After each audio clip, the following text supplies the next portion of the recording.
Hey, good morning. So we've got another one of those no-show jobs that you want to take a look at. If you're a high school coach, if you're a sports parent, high school level, and you got a kid that's going to be going off to college, and he or she might have a chance at a partial scholarship in one of those non-revenue sports like tennis, golf, swimming.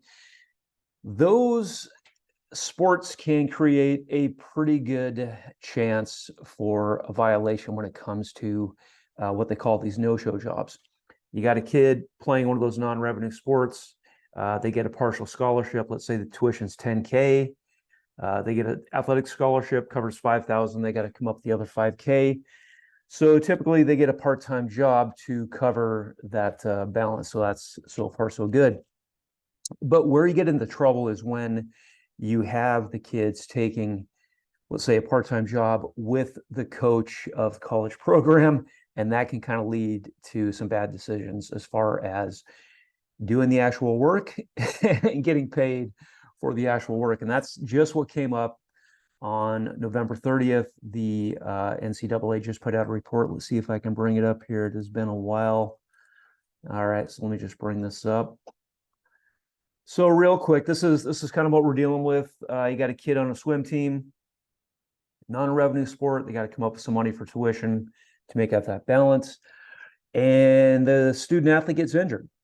So the head coach suggests that the student athlete takes a job as a student assistant coach, working under the supervision of the college coach.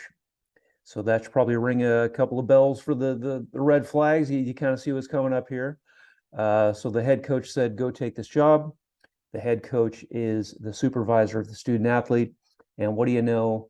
Kids clocked in and allegedly, no findings, but these are allegations that while on the clock getting paid from the school, apparently, the student athlete was engaged in physical therapy to get back in the pool to continue his career.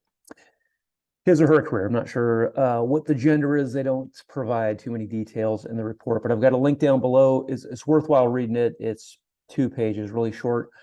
But what happens here, the coach gets fired, and the student athlete is, once the student athlete graduates, out there looking for a job, this is going to come up during a Google search, and HR is going to want to know why the student athlete was investigated for accepting unearned money, which is not great. And that's just going to be a record that the former athlete, has to explain when looking for a job down the road. So be very aware of this. If you're a high school coach, parent, got a kid that's going to go off to college or play sports, got to be really careful with this stuff. If they take one of these no-show jobs or no-work jobs, and they're taking somebody else's money, but they're not actually doing the work, you get into an investigation, and it may not seem like a big deal at the time, but this is going to follow that athlete around from job application to job application down the road.